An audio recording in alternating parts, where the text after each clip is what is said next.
I worked for a member of Congress in the past lives, you'd workshop every word in your tweet. Elon Musk tweets 600 times a day. Your one tweet does not matter. It's okay to innovate. It's okay to test. It's okay to just say, we don't have a perfect metric. We might not be able to track this exactly, but let's just see how it goes. The presenting sponsor for Socially Democratic is Dunn Street. Dunn Street is a campaign agency that specialises in community organising. We only work with people and organisations who want to build power to make the world a better place. And if you want to create change in your world in 2026, then hit us up at dunstreet.com.au.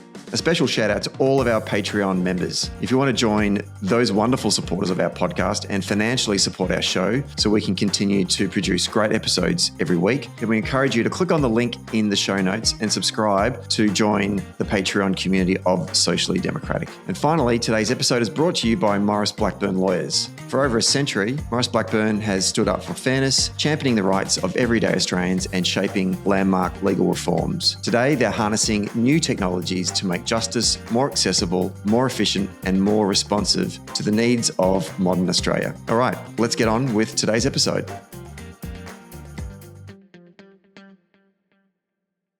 We are taping this one on a Thursday morning on the lands of the Wurundjeri people. And today's episode is going to be discussing organising. And so for all of our organisers out there, this is the episode for you because there was a report that has just been published examining the challenges that field organising and digital campaigns have faced at recent US presidential elections for the Democrats. And the report seeks to explore how to transform organising to persuade and mobilise voters, build lasting infrastructure and win elections. And on today's episode, we're joined by two of the authors of this important report to discuss this and what the implications will have for campaigns, not just in the United States, but also here in Australia, because we are at a bit of a crossroads in terms of how we continue to modernise the way that we campaign. And if I can introduce our first of our two guests, she is an American political campaigner and researcher. In 2012, she got her start in national politics as a field organiser for Obama for America, and in 2020 was the national organising director for Democratic presidential primary candidate Mayor Pete Buttigieg, the mayor of South Bend, Indiana. Little known fact, I've been to South Bend, Indiana on 5 separate occasions. Be interested to work out if our guest can work out why that would be the case. While I'd be visiting a small regional city in northwestern Indiana. She was the co-founder of Relentless, a campaign agency that focuses on relational organising, and today is an advisor to over 40 campaigns across the country specialising in relational organising. She's been described to me as an evangelist for organising, and that's the kind of person I like. Greta Carnes, welcome to Socially Democratic. Thank you so much. I'm so excited to talk to you. And our second guest today is, besides being a good friend of mine, he's also an alum of Obama for America. He has since built a reputation as an expert in digital strategy and engagement, and he is now the president and co-founder of Good Influence, an agency that connects nonprofits, advocacy organisations, progressive campaigns and candidates with trusted content creators. And he also hosts a session for the Dunn Street United States Engagement Mission every September. Josh Cook, welcome to Social Democratic. Hard to believe you've actually never been on the podcast before, given we talk so often. Yeah, I'm a little offended, but I'm happy to be here now. Thanks for having us. Better late than never. Greta, why do you think I've been to South Bend, Indiana on 5 separate occasions? And I'll give you a hint. My name is Stephen Paul Patrick Donnelly. I was going to guess it's because they have the best turkey sandwich in the country. But now I'm going to guess it's because you've gone to Notre Dame games. Correct. Go Irish. Very good. It was the first college football game I ever went to was in South Bend. And when they do that prayer at the beginning, I had no idea what that was and was like, how does everybody know what this poem is? It's the best. I've taken two Protestants. Actually, no, one Protestant and one Greek Orthodox to a Notre Dame game, and they want to convert now. That's how spiritual the experience is. Touchdown Jesus did it for them. Yeah. Not to go down this rabbit hole, but I'm not a Notre Dame fan. I just want to say that. But there's an incredible story about Notre Dame students fighting KKK members on the streets. And that's part of how they got the name the Fighting Irish, right? Is the quarterback literally threw, I believe, like a rock at the sign of the KKK headquarters in the town. There's a great story about it. But anyway, they get a lot of respect on that from me, from this 100%. Jewish kid. Yeah. 100%. Absolutely. I think the priest had said to the football team and any students, let's get off campus, go into town, and let's sort out these Indiana Nazis. To borrow. So good work by you guys. Yeah. Every now and then we try to do the right thing. We're not perfect. Okay. Before this turns into a college football / politics podcast, let's talk about what we wanted to talk about, which was this report that both of you were a part of authoring, titled "The Future of Democratic Organising," following the 2024 presidentials and the defeat of both the top of the ticket candidate, and then obviously it wasn't a great result for the Democrats both in the House and the Senate. To you, Josh, first, why write this report now? Yeah, it's a great question. First, this report was written by a pretty big cadre of folks who Greta and I were both recruited into by another member, and it actually started like pretty close to right after the election. So like at the very beginning of 2025, this group started meeting. This was pitched to all of us as a 3-month project that we would all come together and do. It ended up, we all contributed different parts and things, but it took a whole year is the short of it. And, as you see in the report, that involved a ton of conversations with folks who touched campaigns at every single level, from the newest organizer to the most senior folks on campaigns, folks who are working outside of the campaigns, really every level of it. And just the more once you start those conversations, they don't really stop. And so, in a moment where, to your point, we didn't just lose the presidential, we lost pretty much every single one of our core states. The blue wall didn't happen at the presidential level. There was a lot to sort of, I think, everyone wanted to know on every level, from the organizing to the digital tactics to the data side. So the group that was assembled touched all of it. We had folks who live and breathe the data every day, folks like myself who touch the internet in all the ways and digital organizing and think about that 24/7, a lot of organizing folks. It was a weird reunion for lots of different people the first time we got together, where everyone knew everyone from some walk of life or part of a campaign. But it's rare you actually just get everyone in a room like that. So it just took a year. So it's not that we wrote this yesterday and dropped it now, a year plus later. It's that to do the level of due diligence on this, it just takes time. And I think anyone who had a hot take a week later might have also been right. But we wanted to back up those things a little bit more deeply. It's definitely, when you read the report, to your point, Josh, there is a lot of due diligence. It's not just anecdotal surveying. There's a lot of research has gone into it as well, to back up a lot of the assumptions and reflections in the report, which I really valued. And obviously, Josh, you've got a background in the digital and data space. Greta, what brought you into this work? What interested you to contribute to such an important and meaningful report? Yeah. Well, my real background story is, I was an organizer for Obama, loved it, knocked doors, made phone calls, and was seen as a great organizer because I knocked a ton of doors and made a ton of phone calls. And it was in Dubuque, Iowa, which used to be a liberal stronghold and now has gone more and more conservative every cycle. And what was such a wake-up call to me was after 2 years on Hillary's campaign, we knocked more doors, we made more phone calls than any campaign in history, and we lost. And I thought, well, surely we're going to have a conversation about what just happened.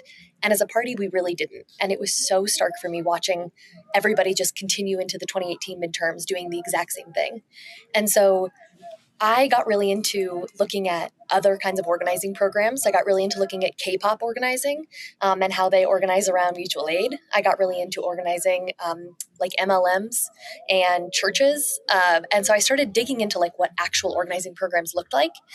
And through that, kind of devised like if I was a dream organizing director, what I would want to do. And so then I ended up on Pete's campaign with essentially like a blank check of, we know we need to do innovative things to be able to try to win this unwinnable race for this unwinnable candidate. Let's throw a bunch of spaghetti at the wall and see what sticks. I thought it was going to be a 2-month race, and then I was going to go jump onto an actual contender. And we got to do so much innovative stuff with actual funding and investment behind it, which was incredible.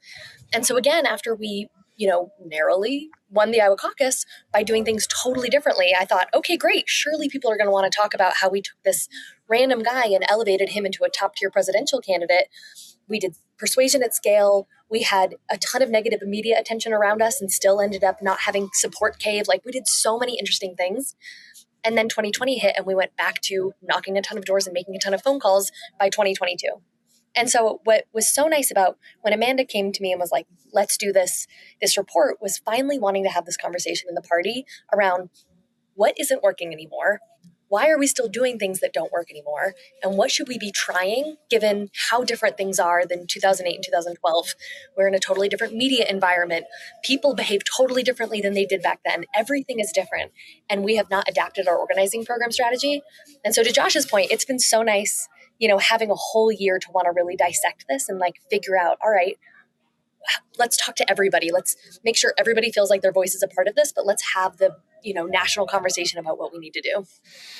Just building on that, I mean, you've given a bit of context there, certainly through your own journey. And my next question was, how did we get to where we are now, given the successes of 2008 and 2012 in the Obama campaign? It's held up as this sort of model example of electoral organising. How did we get to the stage where we are in 2024 and losing so badly from an organising standpoint? Yeah, I think we got really good at measuring the wrong things. Like, I think, what was so fascinating about Pete's program was going into Iowa and explaining this like new strategy to volunteers and having volunteers say, yeah, we did this in 2008. We don't know why you guys moved so far away from it. And I wasn't an organizer in 2008. I was too young. And so it was so wild to realize the muscle memory and institutional knowledge our party has lost. I think the reason why we've gotten here is that we have gotten really good at measuring and scaling, knocking doors and making phone calls. And those things worked in 2012. They worked in 2008. When I was an organizer, contact rates on the phones and doors were as high as 50%. Like it was such a different time. People wanted to answer the phone. And when they answered the phone, they wanted to talk about politics. They were so excited to hear from a 19-year-old who was, moved to Iowa and wanted to talk about it. People are not like that anymore. And so we have not adapted because we have built tools that scale doors and phones. We've trained all of our staff to care about how to scale doors and phones. All of our data is about scaling doors and phones. All of the studies that we've built are about the efficacy of doors and phones. We are so narrow-minded in what we do because we've built all of the infrastructure around these two tactics instead of building it around organizing. And even now, like if you look at a lot of campaigns this cycle, they are probably going to emphasize doors and phones, even with this report out and even knowing what just happened in 24. Josh, you're nodding furiously there. I mean, well, I guess the thing, another just take, to build on Greta is we perfected tactics, but tactics aren't a strategy. And so doors and phones were the reason you did them to begin with was because that's how people want to talk to you. And then, there are versions of text messaging that, in 2016, people did really effectively for peer-to-peer, where you're moving that idea to a new platform and you're seeing success. We have really lax text messaging laws in this country, so we have ruined that as a platform for organizing because we spam our best voters into being begged for money for every single person running for office on a daily basis. And so now no one looks at their phone or wants to read their text messages or text you back. No one ever picks up the phone, even for their family members. So like the idea that we're investing in things that people don't want to talk to you on means that the tactic is no longer the right tactic. And so how did we get here? We've built in a cottage industry driven by these things, by metrics. People get their funding based on proving that they were able to do this tactic that isn't working, but we did it as much as anyone's ever done it. That's great. That the incentive structure is wrong. And so, I think if you had someone who landed on Earth tomorrow, you said you need to convince people that this is the right person to vote for, go figure it out. I highly doubt they would come back and say, good news, I called everyone on a telephone, which I found at a thrift store and started using to contact people. Like, that's not going to be the thing if you started campaigning tomorrow for the first time. So we need to listen to people with new ideas, but we have perfected and used data to a point where it's like we refuse to quickly adapt to new things. It's an innovator's dilemma, right? It's like we got so big and perfect at this that now it's hard to shift. And if I can jump in there and sort of talk a bit about the Australian experience as well, we have become, when Field was first sort of introduced to the Australian political campaign landscape on the Labor Party side, I can't speak for our opponents, but it was this focus on phones originally, and then switched over to doors, and now it's sort of both. And it took a long time just to convince candidates and politicians and campaign managers that we should go talk to people either on the phones or the doors. That in itself was a mountain that we had to climb. And then now everyone agrees with that. And now there is I won't say an obsession, but there's obviously an overemphasis to the point that people, when you say what Field is or what organising is, they think it's just knocking doors and making calls. So I am wondering, is the experience in the United States, because I feel like here in Australia, people don't know the difference. And I don't want to sound like some sort of academic wanker, but they don't know the difference between organising and mobilising. And to your point, Josh, yeah, you're right. Knocking a door or making a call is a tactic. It's an operating tactic, right? But all of the other bits before that, all the relational work, the building your volunteer capacity, building the glue that binds them all together, and developing leadership and all that other kind of stuff, we just don't take the time to invest in that because we're just like, got to get out there and knock doors. Got to get out there and make calls. One of the some of the research in the report, like 3% pickup rate on the phones, we're not that bad yet in Australia. In the inner city, it's around about 10. In the outer suburbs, it's like 15. In the regional areas, it's like 20, 30 because country people love to answer the phone. Because that's our Darren on the phone. Whereas our doors are a bit better, and we've sort of learned some stuff like knocking during the day, particularly on Mondays and Fridays. Folks are working from home, you're going to hit more people as well. So the doors, but the point is, I guess what I'm trying to say is that there's this sort of lack of understanding between the difference between mobilising and organising. Is that part of the problem? Was that what you discovered in your research as well? I'll go to you, Greta, first. Yeah, completely, yes. I mean, again, like when I was an organizer for, again, a lauded field program like the Obama 2012 program, I understood that my job was just knocking a ton of doors and making a ton of phone calls, and I was celebrated for it. And I think it's because even between 2008 and 2012, same candidate, same staff, same leadership, something changed, and it's because they figured out scale, and they really invested in that scale. And so I know that came at the expense of me building real relationships with leaders or asking leaders to tap into their networks or, I remember so vividly somebody coming into the office and saying, like, either I will make you a lasagna every week for the rest of the election or I'll knock 50 doors. And I picked doors without thinking about it. Like, there was so little room for anybody to do anything that wasn't knocking doors. But also, when you start to knock a ton of doors, I'm sure you're experiencing this. If your goal is to knock as many as possible, your conversations get shorter. You don't spend a ton of time sitting with people and really listening. You don't go back to the same door if it doesn't show up in your weekly universe. We've taken the data of what we want to do and fully bastardized it to this entire other thing. But we look at these huge numbers and we feel relief in these big numbers, even though those numbers aren't winning the election. And what was so interesting about campaigning for Pete was that when the campaign started, we said, we're going to do things differently. We are going to train people how to become organizers in their own community. We're going to have them talk to their friends and family. We're going to tell them they're the most important messenger. And so we trained all of our organizers to essentially be like local coaches. They attended events in the community and they held events in the community. And their entire job was coaching people how to talk to their friends and family. And then when the campaign started doing really well, we brought in senior leaders to help us, like, all right, now take this campaign from a good campaign to a great campaign. And the first thing they asked me to do was say, all right, scrap all that stuff you've been doing, go back to knocking doors. And I was like, why would we do that? This is working. And they were so uncomfortable. People who lead the party were so uncomfortable that they could not point to what my organizers were doing every day. They could not imagine that my organizers were being held accountable for doing work if it wasn't knocking 300 doors every single Tuesday or something. And what was also so hard is, like, there was so little that I could back up with the efficacy of our program past like polling and volunteer numbers. Because it's so difficult to measure anything that isn't doors and phones, we didn't have the infrastructure.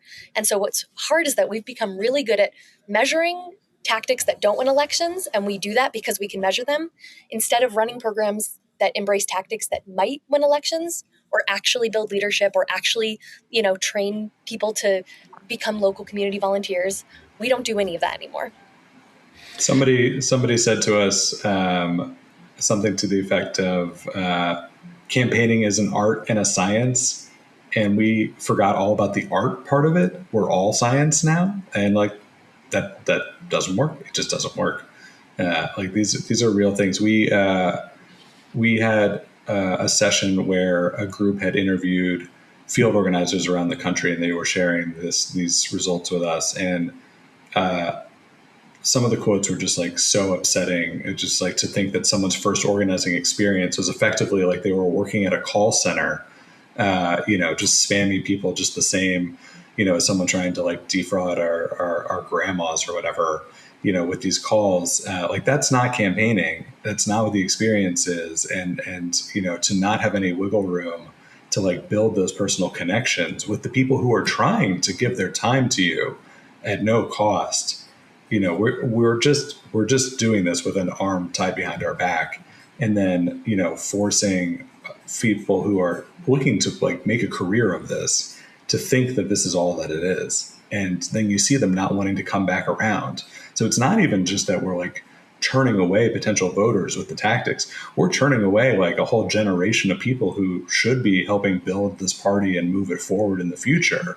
It's already hard enough to be an organizer, when you're doing it the best way possible. It's an underfunded space at all times. But, what we heard was, I'm never doing that again. And I don't see a path forward. And I don't want to be getting promoted means I just tell these people to make more calls. Like no one wants to work at a call center, 99% of the time in any field. And if I can, share my own experiences of campaigning in the States on presidentials. I volunteered in 2008 on the Obama campaign across multiple states. I've talked about this on the podcast before. It was 5 of us hired a minivan, drove across America. It was called Aussies for Obama, a road trip you can believe in.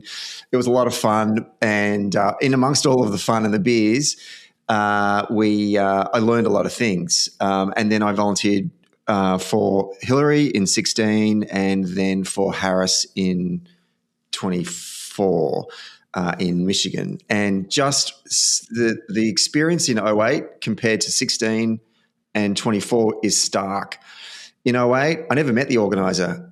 At any of the places field offices we went into, I always met a volunteer team leader. And they had a one-on-one with me.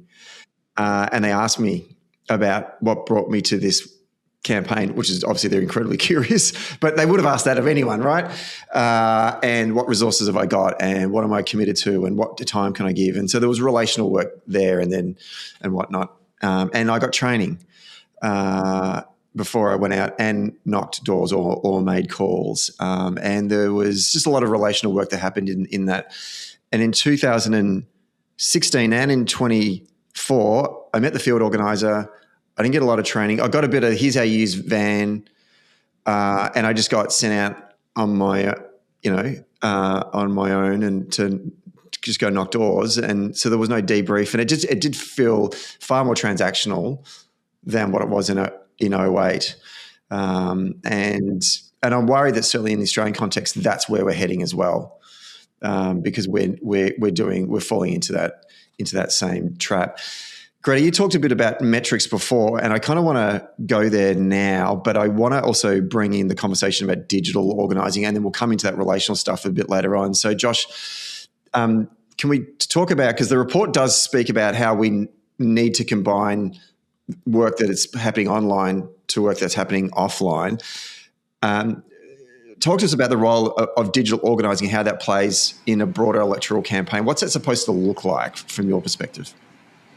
Yeah, I think it's the good and the bad about anything digital is it touches a bit of everything, right? It touches your fundraising, your persuasion, your field, So, there are things that I think there was a lot of innovation last cycle that, when you lose, all the good ideas get washed away along with all the things that were bad.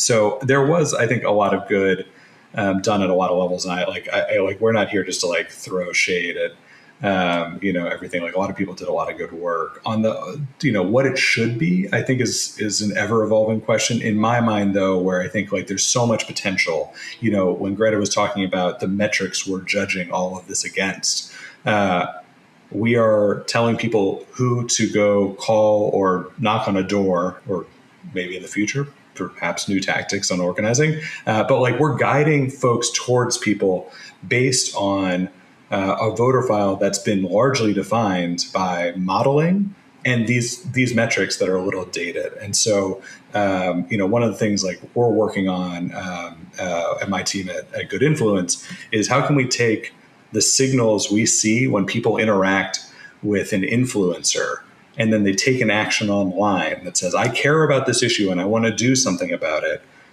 We're matching some of those folks back to the voter file. And so in theory, you could be telling your organizers, hey, there's someone nearby and they hate Elon Musk. And according to the voter file, like they're not even a Democrat, but boy, do they hate Elon Musk. Like go have a conversation with that person. Don't be weird about it, but like we have an in here. And so I think just even thinking about digital and social media as like a place to gather those touch points versus just we modeled this potential voter in the voter file and that's why we're knocking this door. Like we just did a test last year on a state race in the Midwest. We found tons of people who, if you just looked at their data in the voter file, we would have never reached out to communicate with them or run advertising to them.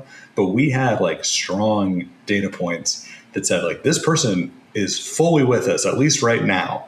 And like that's where you can really sort of think about digital organizing coming together. It's just sort of connecting that ethereal down to the on the ground effort. So I think like at a high level, just taking this out of the organizers' problems and into the sort of infrastructure problems, we need to not be afraid of that. We need to not be afraid of new signal and noise informing the direction of our literal human bodies going out and representing our party or our ideas in those moments. And so I think just empowering organizers with new data points is a huge part of this. I think also thinking about, how we do persuasion. And similarly to field organizing, we lean very heavy into data. And if we don't know exactly who this person is, we're not even going to try to persuade them. And, you see just tons of people not being reached by our advertising because we're so specific in our targeting that it has to be matched to these things. And if we can't do this, then we can't verify it and we can't validate it and we can't publish an RCT proving the impact of it. That's also, frankly, insane. Like we need to just loosen up a little bit here and not be afraid to shout our message a little bit louder. The other side of the aisle shouts their message unapologetically to anyone who listens to it. I know what they're talking about on Fox News. I don't watch Fox News, but it ripples out to me because they don't over-target their message just to their people or people they think are receptive to it. They say it loud and proud. There's a similar version on digital that impacts our persuasion tactics, impacts our organizing tactics, so on and so forth. So I think they're like at the high level, it's that. And then having better platforms for our organizers to use that has this data. We've been using the same platforms, going back to the Obama era. It shows you the same things. There's not really a lot of ways to add in new data points. There's a lot of people working on changing this. There was an open call to try to sort of update some of these things that's going on right now. So I think it's less about the organizer being able to do digital organizing and more about the organizer being empowered to take new data points powered by digital tactics and apply them to their organizing. And then there's a whole bunch of tools you can do your organizing with that they should be using as well. Like a lot of the relational organizing work Greta's been doing, a lot of that, like you had to build technology to do it because it didn't exist. So I think it's just like there's some investments in tech and there's some like just getting the data down to the people. To even carry on Josh's point a little bit there, like Democrats at large are scared of the internet and going on the internet and reaching voters on the internet, but we also boil that down into like the individual organizer experience. When I was an organizer in 2012, I was told not to go online. I was told never to post. And that was supposed to be the big digital election. And it's because, the Obama campaign was doing digital, but I, as an organizer on the Obama campaign, was not. And so then I went in 2014 and accidentally ended up in Kentucky. I'm part of a digital department, and I was like learning how to organize people online and learning how to use Facebook to get people to show up to events. And I was like, this would have been really helpful when I was an organizer. And so in 2015 and 16 on the Hillary campaign, we spent 2 full years trying to even just get organizers to use the internet to organize, to post in a Facebook group asking people to come to shifts, like to tell the story of what they were doing on Twitter. And it was like, embarrassing for all these like people who should have been digital natives, but we had so been trained to not even go on the internet that it was like so far behind us. And so the real reason I became an organizing director for Pete's campaign was part that I wanted to try all these new organizing strategies, but also I just wanted to show that you could give organizers tools like peer-to-peer texting so that they could just quickly text through their confirms for an event later that day and they wouldn't drastically mess it up. And that was so much the mentality of, still is the mentality of campaigns, is that if you let organizers who are paid staff that we train and spend a lot of time coaching, not as much as we need to anymore, but like if we cannot trust them to go on the internet and post on the internet and use tools that cost money, what are we doing? And that is such a indictment of like where we are at with our party, that we just don't trust our paid staff to be able to use, digital tools and tactics that all of us are native in. Be able to use email to be able to quickly reschedule people's shifts. Be able to use texting tools to be able to quickly, confirm everybody who's scheduled for a shift before the shift starts. Like these things are basic and we don't let organizers do them. And that was so much of what went wrong in 2024, is that they said, all right, we really want to integrate digital and let's hire a separate staffer to sit next to every organizer to do the digital part. And no wonder that didn't go well. That's unbelievably confusing and weird. It's a couple of things. One of our organisers that I know listens to this show religiously, who was a field organiser in 2014, will be sitting here going, Stephen told us we weren't allowed to go on the internet either. It was one of our rules of the road that we did in the very first week of training. So to Ryan, okay, see, there can be growth. You're allowed to now, all right? Just calm down. My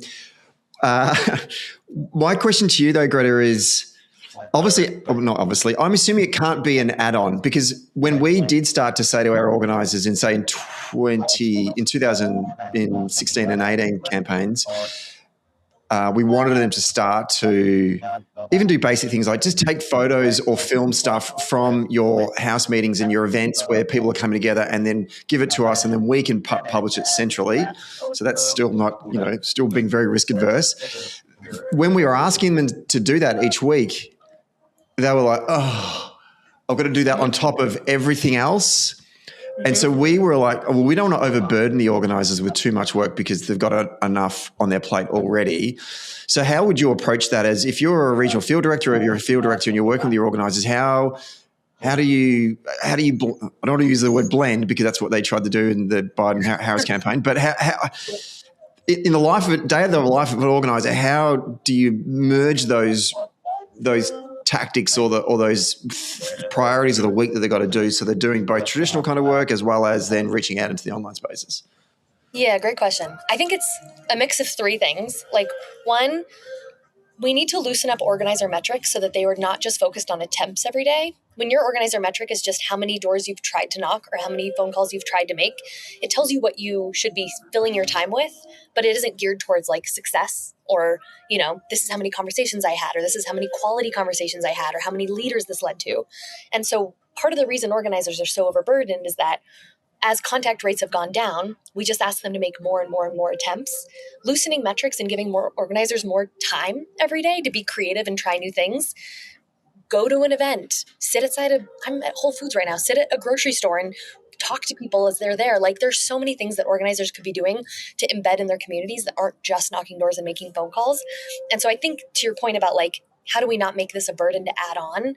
Like, when the organizer is sitting at a Panera, why not post in the, local next door and say, hey, I'm the organizer for this campaign and I'm sitting at this Panera all day, come say hi. And so I think 1, it's loosening our metrics and trying to give metrics that are more geared towards success. Two, I think it's not trying to force organizers to do something they don't want to do. I'm not on TikTok and I'm not comfortable posting a TikTok. I'm 34 years old and I'm fine with that being behind me. But like, I am extremely well versed in my Instagram. And if nothing else, everybody in my life knows where I'm traveling and what campaign I'm working on because I'm posting a lot about my Instagram. And so just asking people to do things that are already native to the way that we are all digitally literate in our day-to-day lives. I mean, again, like, this isn't like I need to, we all need to get really good at Discord. This is like, we should leverage email when we organize and give organizers the data around who has donated to the campaign or who's even opted into the email list. Like, a lot of it is just uniting the data to allow organizers to do their jobs better, but not, saying, I also need you to be a content creator, but saying, if you're already kind of a content creator, go at it. We trust you. And then the third thing is like, and we did this really well on Pete's campaign, is just making it a fun culture. Instead of going to organizers and saying, we need you to, take content and take videos for us to post, we just started asking all of our organizers to communicate with us over Twitter, which sounds crazy, but we had a huge list of every organizer's Twitter handle, and I would spend 30 minutes a day overall, probably just interacting with our organizing staff on Twitter and just celebrating what they were doing. And all of a sudden there were other organizers commenting on it. And we were having this like big public discussion kind of, but also just a celebration of what we were all doing.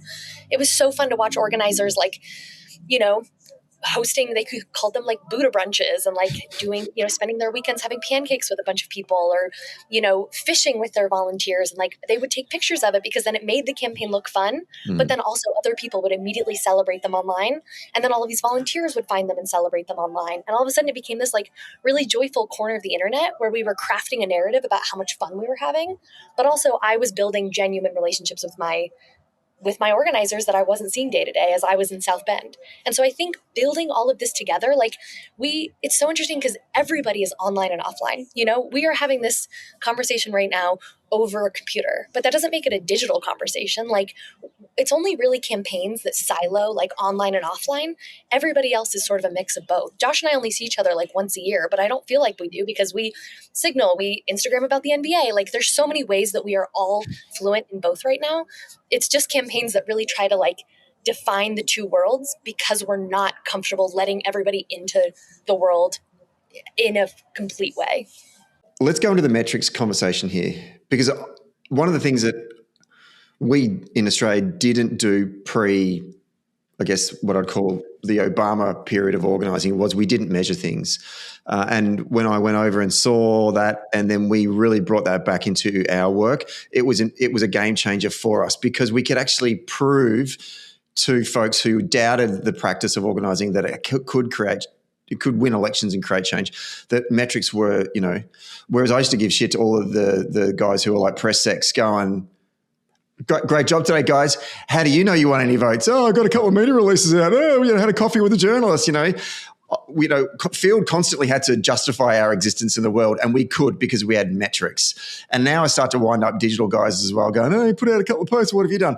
Now, am I asking the wrong question by saying, should we, the experiences that Greta just talked about there, should we be measuring that? Should we be creating digital metrics that can measure an impact that it's having, not just shifting votes, but also bringing folks into our campaign as well, right? Because it's all about trying to build capacity and then go out and win votes.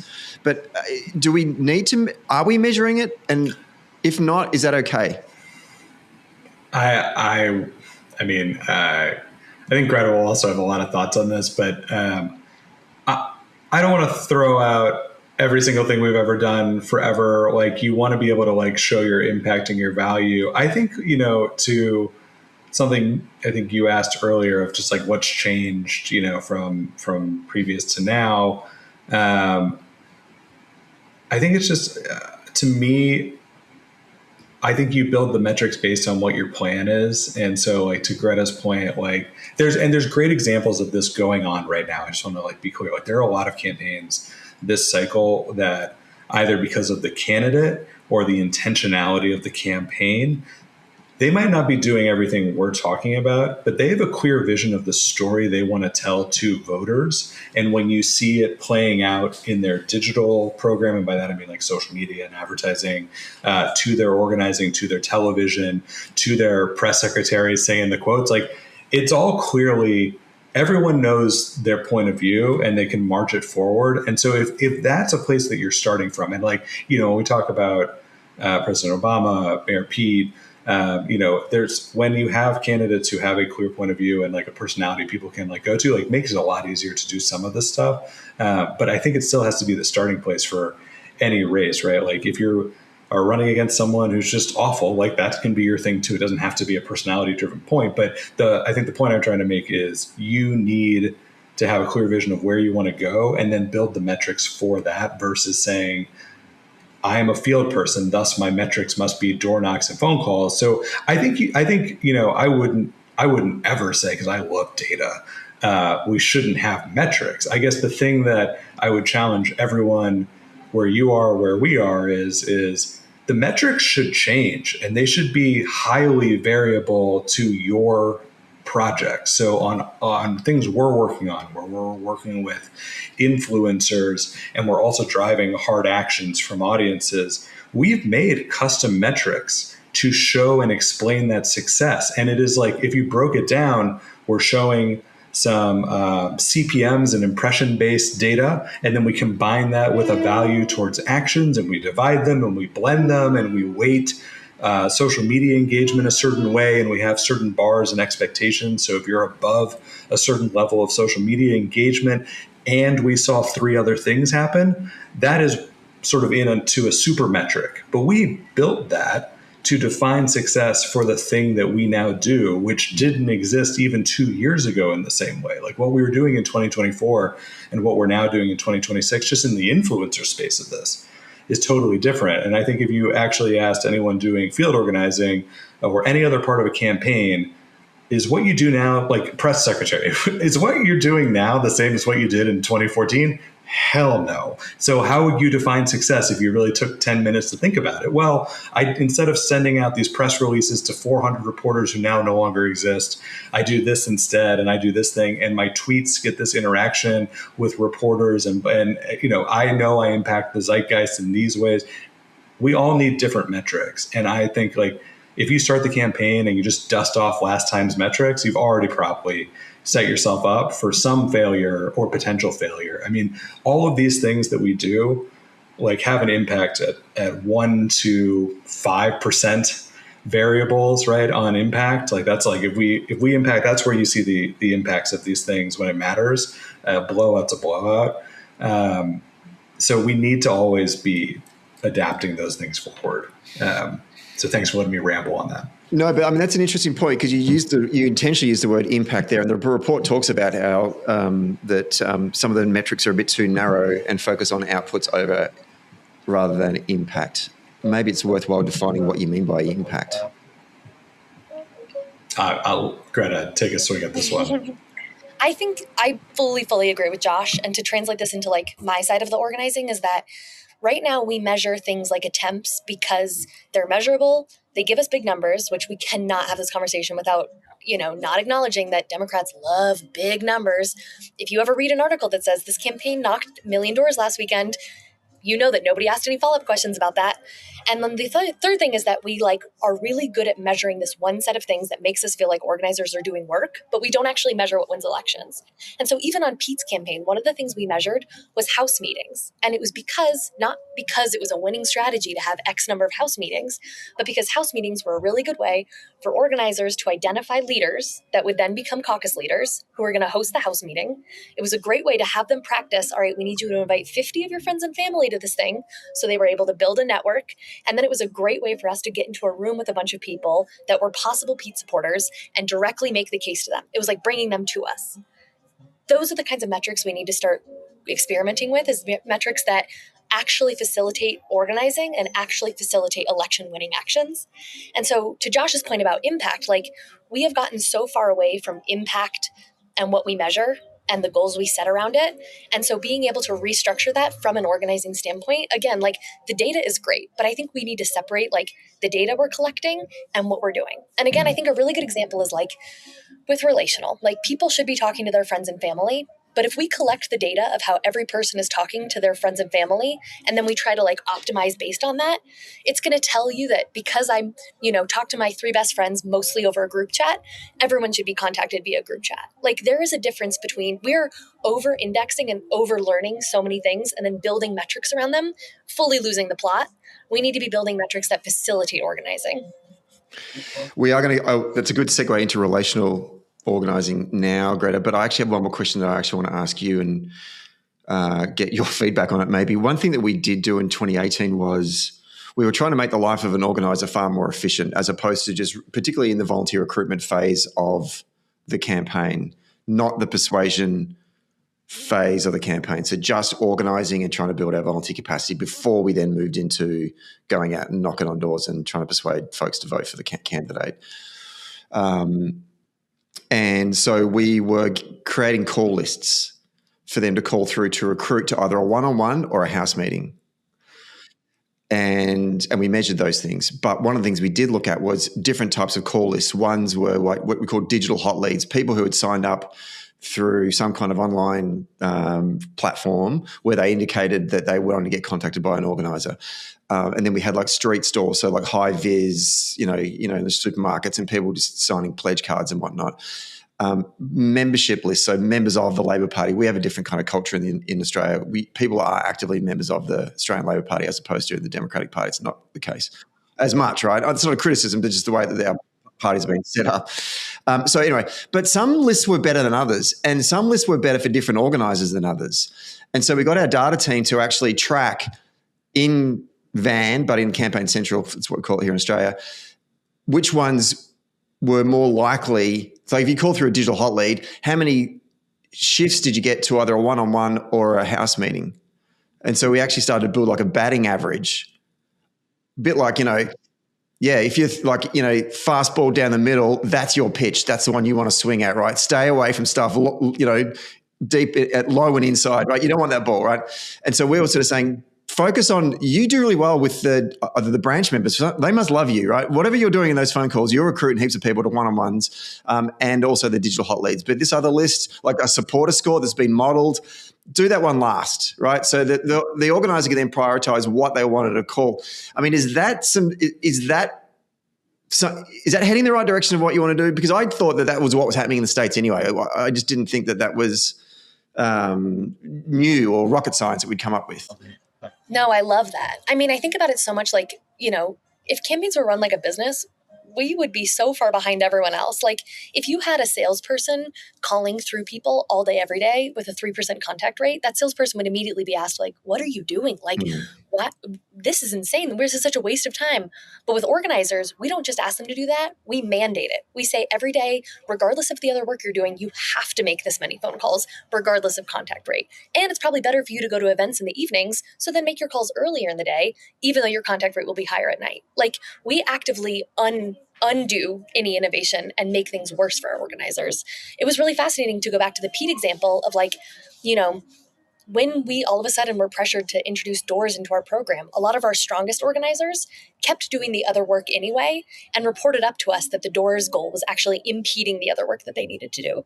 So I think I love the idea of just, again, this is like the difference between like data for the sake of learning what's working and what's working when and adjusting on a really localized, like in organizer by organizer basis. The difference between data around how to optimize what an organizer's day looks like or how they're spending their time versus mandating it because we don't trust them to be able to think critically and setting goals around them trying to do work, regardless if that work wins the election. Like that's where we're at right now. And I think that's one of the biggest, shifts from where we used to be is that no one in Democratic politics, and I've asked this question a lot, has given me an answer for why we have mandatory phone goals for organizers on a daily basis beyond the fact that we don't trust them not to do work. And I think that's exactly where we're at right now.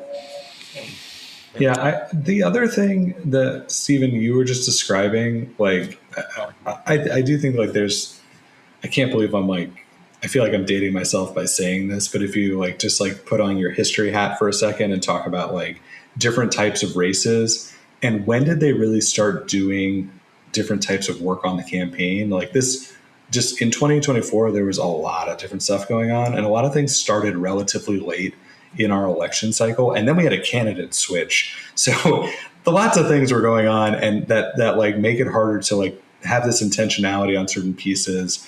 I think, but if you look at when we have a wide open primary, you start campaigns earlier and you start them scrappier. And so what you need to get out of every person that you're putting on payroll, or what you assume you can get out of a volunteer, is heightened. And then as you go on, you have more time to like perfect and adjust.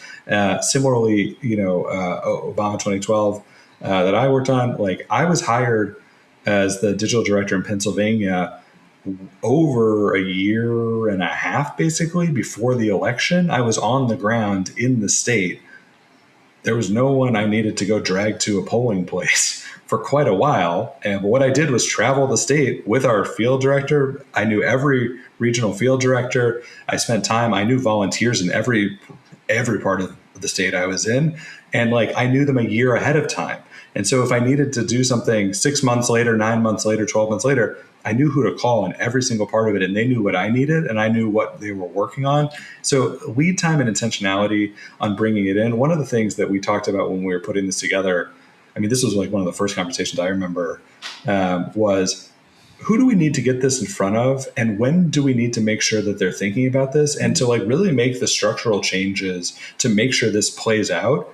Like this needs to be in the discussion for the person who's putting together the original budget for the campaign. Like the operations director is as important to making sure this happens as anything else, because if they budget a bunch of organizers for a very specific execution, then the whole thing's set up for that. And so if you aren't getting into every campaign manager who's going to be leading a presidential campaign, heading into 27 and 28 right now, and saying, please think about this differently and make sure and advocate to set this up as far back as you can. Because if you don't have the resources allocated early, you can't train your whole organizing team to think and communicate differently. You can't have the time to take your data team, who is also very trained on evaluating these metrics, and they report those up to a lot of other people who use that data to help also think about what they should do on the polling side and all these other places. All of this is structural as much as anything else. And so what you described in your team doing, you had structurally set it up to think that through. And I think one of the things that's tough now is like, one of the other things that got rinsed and repeated a bunch was literally the budget informing who does what and the roles and the understanding. So we have folks in data who all they do is crunch call data. That's not necessarily the best use of their very smart minds either, but it's how we allocated the budget. And I think we need to, it's not just like organizers do better, change your life, embrace relational on high. It is all the way back when the state parties, their regional desks, the people advising them, outside funders who are helping get these campaigns off the ground, the outside money that goes into labor organizing and all these other pieces, they all need to think about allocating resources differently. My God, like the candidates have to want to do this and understand that it matters, because they'll lose if they're just like if you put all this energy out to raise all this money and then you just pour it back into the failing tactics because it's just how it was written into the budget, you've already failed and you're going to fail.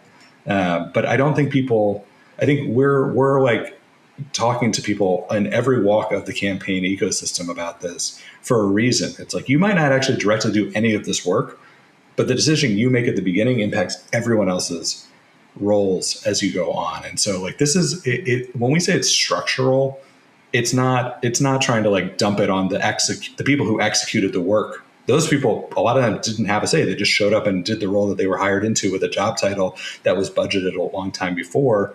And once that ball's rolling, it's very hard to reroute. So I think a lot of this, it's the intentionality that you described, we're preventing just because we set the whole thing up differently.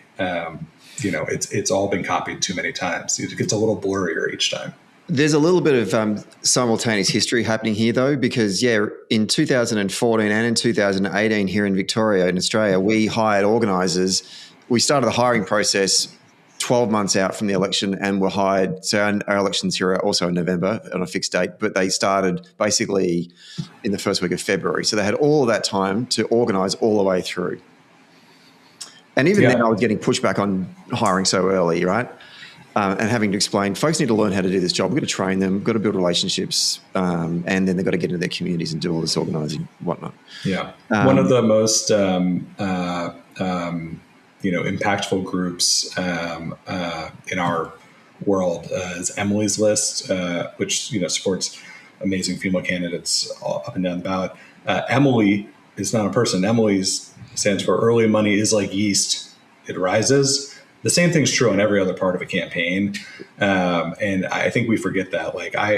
The number of things that were late in 24, not just at the presidential, but across it, just donors weren't getting off it. They didn't see this urgency. It impacted everything just from a funding perspective. We know it's going to be different. It's already different for this cycle in 2026. There's so much energy. There's so much happening that I'm actually very excited about. You just feel, I had candidates reaching out to us for a race this November, last January. That's a very different way of thinking about the world 2 years out. And as we head into the next presidential, we know that there's going to be that energy and that enthusiasm, and those dollars are showing up faster. But then it's back on us to make sure that we then structure that. Yeah, knock on wood, please donate and support us. But those things have to all then be utilized in a more efficient way too.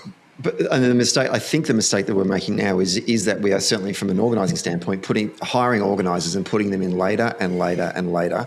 And and it was such a contrast. The 2022 campaign, the output was so much smaller. I don't know, we talked before about outputs, but we were lucky for other reasons I'm not going to go through with you guys on the show right now. But I'm worried that the next time around, what's happening is that there's an attitude in some parts of the party in which we just hire organisers late, we'll partner them up with a candidate, and we'll just get the candidate and 3 or 4 volunteers, and they'll knock all the doors, and that will be the field program. So none of the other stuff that we're talking about, and I'm concerned, basically. Let's be solutions oriented kind of focus people. The relational organising stuff, I know that it gets used a lot, Greta. First of all, can you just dispel the myth and actually define what we mean by relational organising and what that actually looks like? Yes. I will say that I've said this so many times to so many people that now in my dreams, I'll be dreaming and saying it. So just know that about the last 10 years of my career. Relational organising is truly just the idea, the simple proven concept that people talking to their own friends and family is more impactful than strangers talking to strangers. It's, become more and more so, we've got a really fragmented media environment. Right now, certainly here, things are so polarized that we're at the point where now it takes so much for a message to break through, to the point where the message has become less important or as important as the messenger. So the messenger has become really critical. This is the way for everything. I always say that campaigns are like the last door-to-door salespeople. No one else is going door-to-door to sell anything anymore. Everyone is leveraging social pressure, micro-influencers, certainly online influencers, but even knowing that if you give me a code for my Instagram, I'm going to get 16 people I know to be able to buy something. Everyone is leveraging this except campaigns. I'll also just say, a lot of people say, isn't that just organizing? Yes, totally. The reason why we call it relational is only to differentiate it from strangers knocking doors and strangers making phone calls. We also call it warm outreach versus cold outreach. And also at this point, it doesn't have to be you just talking to your dad and your best friend. I have more of a relationship with somebody that I went to high school with than a total stranger. So it's even figuring out how to reach people through the warmest possible connection that we have with them. So that takes time. And I mean, we literally just talked about time and needing to put organisers in the field early. And to get to scale to the point where these conversations are having an impact on either turning out folks to vote for the Democratic candidate or indeed persuading people that might be soft and coming to our way of thinking. That takes time. Talk us through how you get to scale and what kind of scale are we talking about here? Yeah, it's a great question. There's essentially two ways to scale, and that's how we've broken out two kinds of relational programs. So I'll start with the one we'll probably talk a lot less about because I think it's for a long time going to be very US specific. But we've started these paid relational organizing programs, which specifically recruit really, really low turnout voters. So people who maybe have never voted, recruit them into a program and pay them money to talk to their friends and family about the election. We provide them a full civic literacy education. We talk to them about the genuine stakes of the election to try to get them like earnestly very interested and understand like, oh, this is what's at stake here, so that they are really good messengers when they go into their networks. And we do that because they are likely to know other low propensity voters. So those kinds of programs achieve really fast scale. Typically, they're run over the course of like a month at the end of an election. But this is what I did in 2024, was run a paid relational program. And we had, in the final month of the election, we started the program and we ran it for about maybe 5 weeks. And we had 35,000 people in battleground states talk to 1.2 million of their friends and family. So these programs are completely scalable. The volunteer programs where you're not paying people, the way to scale them is time. You're exactly right. Like putting people on the ground early and training people long-term to talk to their friends and family. People know people, again, it's not just talking to the 5 people you know best in the world, it's talking to anybody you know. So that'll vary. People on average know about 30 people. I probably can have a good conversation with 200 people. I'm a big extrovert and I know a lot of people. And so there's like varying degrees to be able to scale it. There's also varying ways to use relational. It's not just like a turnout strategy or just a persuasion strategy. Like it's also great for quickly getting a bunch of people to contribute $3 to your campaign when you launch, or asking people to attend events if you've got a bus tour that's traveling through a state. There's so many ways to be able to use relational. I always, people always ask about scale, but it's easier to scale relational than it is to scale a door knocking operation. Relational organizing is essentially a mid-level marketing scheme. Like it's asking people to then ask people to ask people to build a huge pyramid of people talking to their friends and family. I think it's far easier to scale that than it is anything else. The two things to be really aware of with relational programs are who are you reaching? Because if you're only asking your like highest volunteers to do it, they're just going to know other people who are likely volunteers. So you have to really make sure you're asking everyone and going into specific communities and engaging those communities to get them to talk to their friends and family. So it's about who's doing it, and then it's about how much emphasis you place on it as a campaign. So like in Iowa for the Iowa caucus, we reached as many people through relational as we ever reached through cold contact. And it's because we emphasized it every single event, every single volunteer. We did so many, sit down and have everybody map their network. We did a huge thing where we needed a precinct captain in every precinct across Iowa. And the first thing we did was ask all of our volunteers, who do you know who lives here? And it was like, well, my best friend's cousin lives there, but I don't know if they like Pete. It was like, doesn't matter. He's our precinct captain. Like there's, all of our metrics are based on who is moved by a door knock or a phone call. Relational blows all that out of the water because if I texted my best friends to do something right now, they wouldn't hesitate. They would just do it because I'm the one asking. How much does this differ from the Snowflake distributed leadership model, the NTL? Yeah.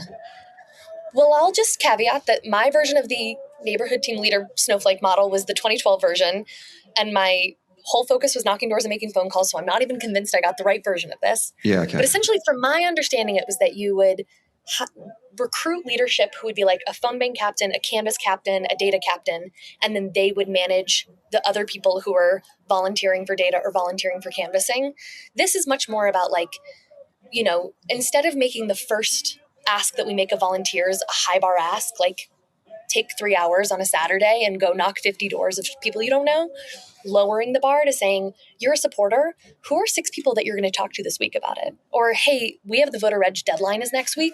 Can you just really quickly with me right now, let's go through the voter file and make sure 15 people you know are registered to vote.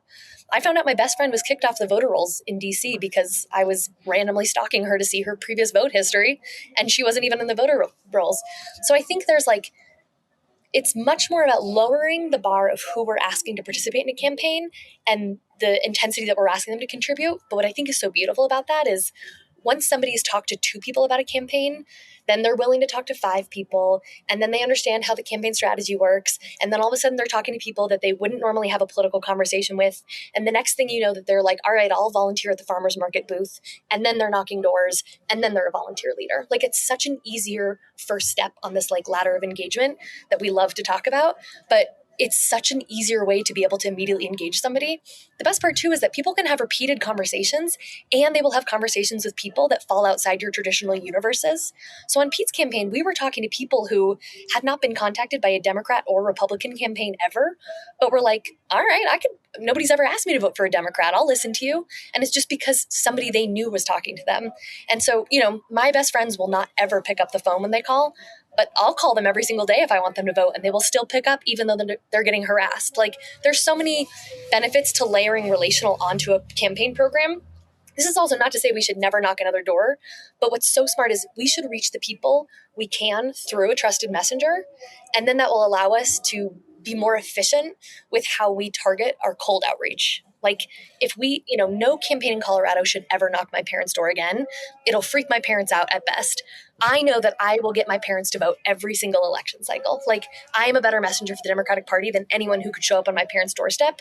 I am saving the Colorado Democratic Party time and effort. And it would be great for me to be able to communicate to the Colorado Democratic Party that I'm doing that work. That's what we need to be scaling. With the Mayor Pete campaign and the successes that you talked about in the Iowa caucus, how early did the organisers were they put into the field for this sort of this relational organising strategy to really sort of take hold? Yeah, well, one, I'll give the huge caveat that a primary is so different than a general, and a competitive primary, Democrats are willing to do anything to win a competitive primary. They're willing to innovate. They're willing to spend money. It's so different than a general election. And I think it's just because if the stakes of losing are you lose to another Democrat, we're willing to innovate. So I started, the Iowa caucus was February 3rd, I want to say. And I had organizers on the ground starting in July. But we were started fairly late. Like the first, Elizabeth Warren organizers, I think hit the ground like April, May. We started fairly late because Pete didn't take off until all of a sudden it was like 0 to, we're a campaign that needs to have staff on the ground. Okay. You touched on a couple of things there as well, which I think are cultural. And I kind of want to finish off the pod with maybe some questions around embracing change, embracing new ideas, the role of training places in that. Maybe I'll go to you first, Josh. What are the existing cultural barriers within the Democratic Party that doesn't want to embrace new ideas? And this can be across the board. This can be in data. This can be in digital. This can be in field. I just want to get a sense of what's holding folks back. I mean, I think there's a couple of things. Greta actually touched on one that I think is really important for people to understand. It's just like the world has changed, at least for us. I mean, when you were talking about the success rates on doors over there, I was like, oh man, that sounds amazing. It sounds lovely. I'd love to go back to this world. I'll come help on the next election just so I can experience this. Count me in. But for us, if you look at every piece of data, everyone here will nod when you say nobody trusts institutions, and it's not a left or a right issue. And when we say institutions, people don't like brands, people don't like government. It applies to any institution, and it applies to campaigns. It applies to unions. It applies to just any faceless thing. And so we do a lot of pushing our partners to say, this is too polished. No one's going to buy it, because if it's this polished, people's bullshit radar and detector goes off, and then they turn their ears off and they don't want to listen. And so understanding you need a trusted messenger, a trusted validator in your content. And that could be on the advertising side, which is a regular person that isn't overly produced, to how you're doing your organizing. That's a significant change from how we approached elections. And we talk about 2012, 2016, 2020, we had a pandemic, and we sort of understood some of this, and we did things differently because we had to. We were trapped in our houses. So I think that's a huge one. And then I think the other thing is just I always talk to people about why do you write a press release? What is in a press release? And the answer is it's 3 data points and 2 quotes. And it's all right, how else could you share 3 data points and 2 quotes? There's many other ways. And if you just stop and think about what you're writing, you realize there's other ways you could present that information. And so I think those challenges of just how are you telling your story, both in the presentation and the presenter, and then how are you distributing it? are two just sort of ongoing challenges that I think, again, the rinse and repeat of I'm starting my next election. Let me dust off the last playbook. You're already deferring to things that are out of date, and we're just moving so much faster now. There's a lot of conversations in our world too about like the uses of AI, and I think we see it as a boogeyman sometimes when it's like it can just speed up some of what you're doing, and like there's a big policy fight we should have, but the tools exist, and if you don't use them, your opponent will. I think just lowering the risk aversion to testing and trial and error, and realizing that when I worked for a member of Congress, and in the past lives, you'd workshop every word in your tweet. Elon Musk tweets 600 times a day.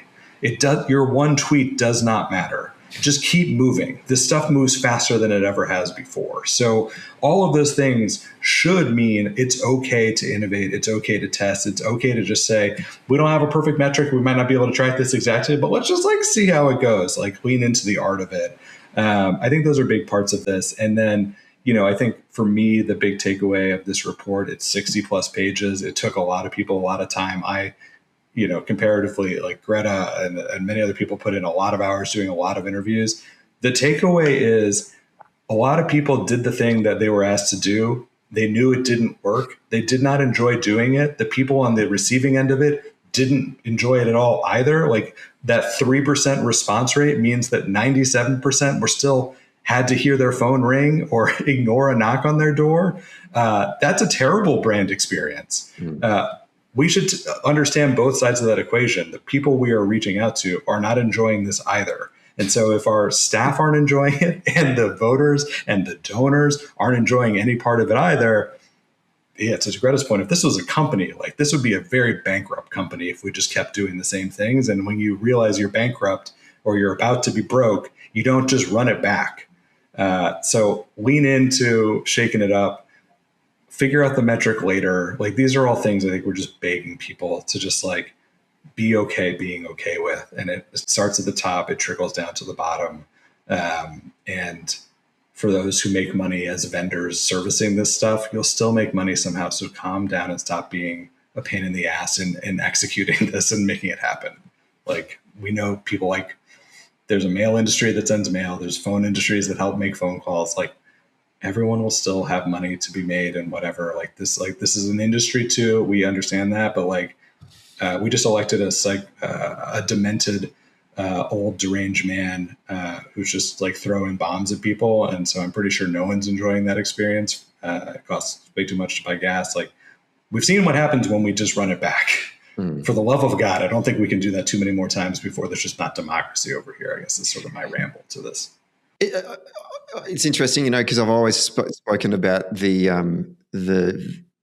how the US left or the Democratic Party have such a strong tradition of embracing innovation. And I've always said to folks back home, think about the experiences that came out of the 2004 Kerry campaign, and that brought on the Analyst Institute, that kind of stuff, right? Greta, where's that gone? What's happening from an organising side? Yeah.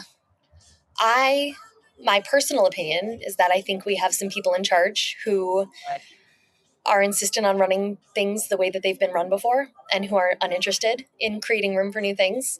I loved my experience on the Obama campaign. I think there's a lot of people we should be looking at who are in leadership in 2024 and why they did the same things that we were doing in 2008 and 2012. We as a party are reckoning with the idea that a lot of people we have in power maybe shouldn't be in power anymore. I think we probably need to do that internally as well. Mm-hmm. I also think, to Josh's point, there's a lot of people who make money on the way that we do things right now. And a lot of people who, will still get funding to do those same things regardless of efficacy. But I also think the way I find optimism is,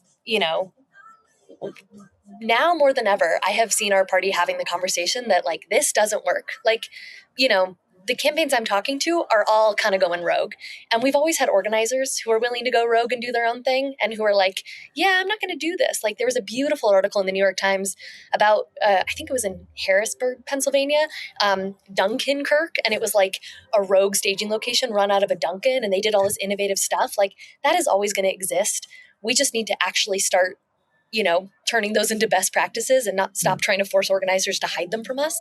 I think we're already seeing that this cycle. I also think the thing that makes me really optimistic is that presidential primaries are when we do our most innovation, and we've got one of those next year. So ideally, if we still have elections next year, I think there will be a lot of innovation. And we were so close last time. We were one Iowa caucus away from being able to turn this into the way that Democrats do things. The people who were in power because they were trained by the 2008 and 2012 winning campaign. We haven't done anything different. There's, new candidates, but same people in charge.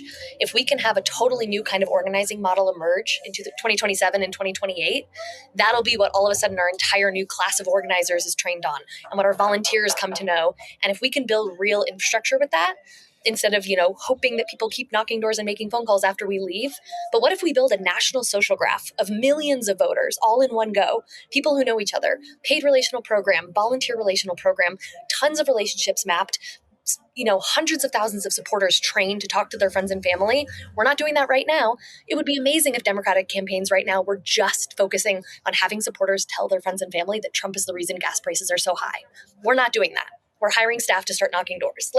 If we can build a national social graph that then exists past the election, we are going to be in such a better position of power to be able to constantly communicate with voters through people they trust about, legislative wins, about things that Democrats are doing, something we definitely didn't do under Biden, about special elections, about local elections. There's so much that we can do with that, but we just need somebody to actually go run an innovative program at a presidential scale that retrains everybody and builds better data for us to actually leverage for future elections. Sounds like you, Greta.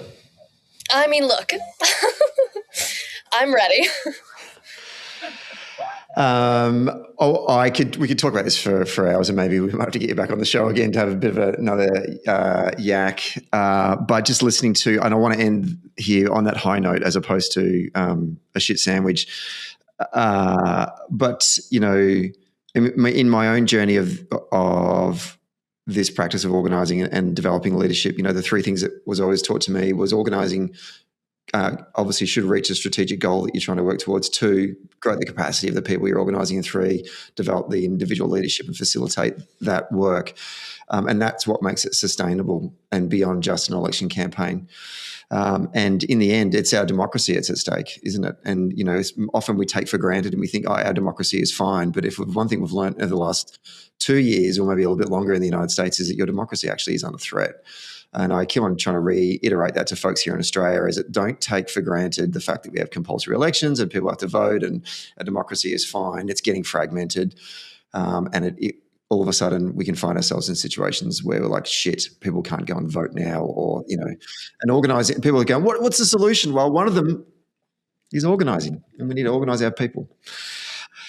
Josh, Greta, thank you so much for your time today. I really appreciate it. Thank you for the writing, and to your colleagues as well for writing that report. I think we'll put a link to it on our show notes for other organisers to go read. You should go read that report. It's only 60-odd pages. It's an easy read, something you can do over a coffee on a Saturday morning, and lots to learn. And there's a positivity to it as well. It's not just this is what's wrong with the Democratic Party. It's also here's how we can change it. And I'm incredibly grateful for the work that you've done. Lots of lessons for us in Australia. So thanks for your time today. Thanks for having us. This has been fun. I loved this. Hey, Social Democrats. Thanks for listening. Today's episode was hosted by myself, Stephen Donnelly, and produced by Grace Eyre. If you like the show, please rate us and review us wherever you get your podcasts. And if you really like the show, then join our Patreon community for early and ad-free access to each episode. We regularly take questions and comments from our Patreon members, so get in there if you want to have your say. And finally, get all the latest updates and bonus content by following Socially Democratic on our social media channels. The links are in our show notes. See you next Friday.